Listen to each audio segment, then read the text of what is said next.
It's a rite of passage. I guess it depends on who you ask. Some see it as the final transition from childhood to young adulthood. Unlike a birthday or a holiday, you only get one, or maybe two.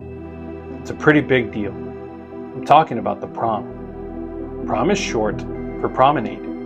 It's often viewed as the grand finale of the high school experience. And for one teen, if you aren't at prom, you don't exist in the history of your class. You are absent from the photos, the stories, and the collective memory. And over his dead body, he was going to miss it.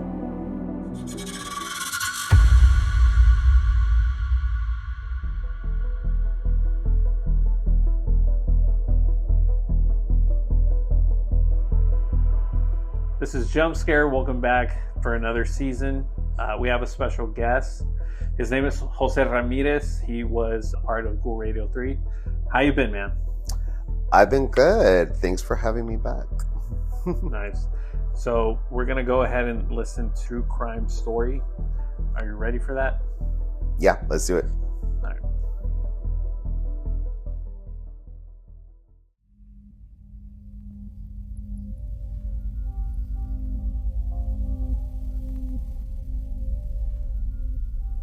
The smell of breakfast usually fills the air. It's a Sunday morning ritual. As I make my way to the house, it's unusually quiet. That's strange. I try to open the door to the pastor's home, but it's locked. The morning breeze gives me goosebumps, but the silence is what makes my skin crawl. I ran back to the church, saying to myself, they must still be asleep. They're just tired. One of the parishioners has a key, and some of us walk slowly back to the pastor's home.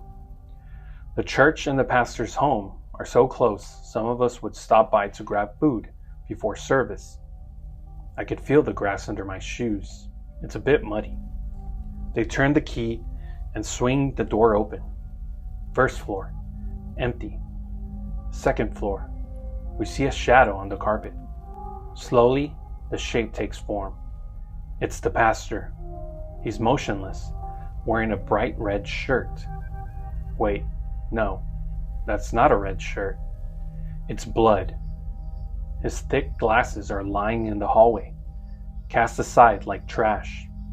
The silence of the house is shattered by the frantic shuffling of our shoes. We headed toward the basement. It's dark down there, cold. Off in the distance, you see it. 1, 2, 3. 2 little girls huddled close, wrapped in the arms of their mother. A final desperate embrace, froze in time. Blood is on the floor. All of them shot. Someone screamed, "Go back to the church! Everyone pray!" Who could have done this, and why? The massacre didn't happen this morning. It began 24 hours ago, on the night of the prom. In just 30 minutes, the family of 7 is now down to 3. The 4 inside the house were all dead, but not everyone was home Saturday night. One family member was out of town, the other was at the sleepover, and the third was at the prom.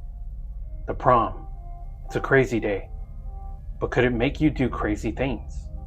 What if the killer was allowed to attend the prom itself and was forbidden from attending the after prom party or the planned trip with their high school buddies the next day?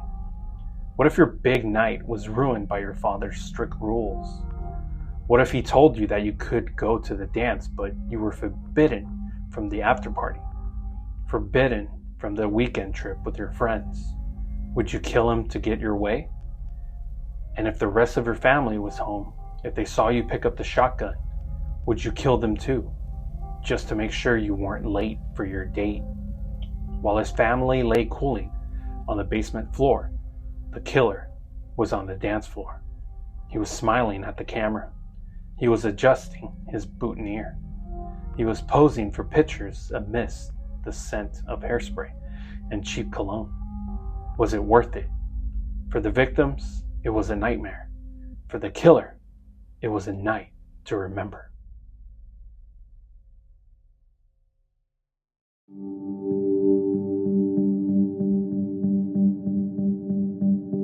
So, Jose, what did you envision when you listened to the story?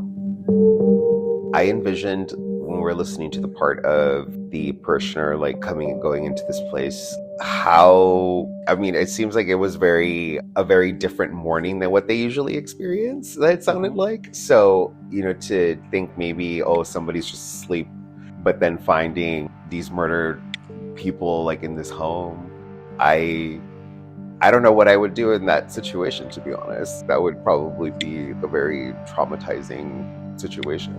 And then also, I was still in disbelief I'm pretty much in disbelief about like this kid killing his dad because he couldn't go out. So the story creeped you out?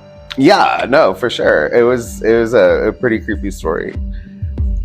The imagery, like the part of the red, like wearing a red shirt, but then you find out it's blood. That is something very jarring. Do you think someone could kill for something so trivial, like not going to a prom after party? Again, I'm still in disbelief about it. But obviously this is a true story. I would like to think that somebody wouldn't do that, but I guess it happens. I do have questions about what maybe the family dynamic was, if that played a role in it, but I'm still just kind of like, wow. of all the things. It's a really gnarly story. Yeah. Thank you, Jose, and hope to have you back on the show in the future. Awesome. I'll be glad to be back.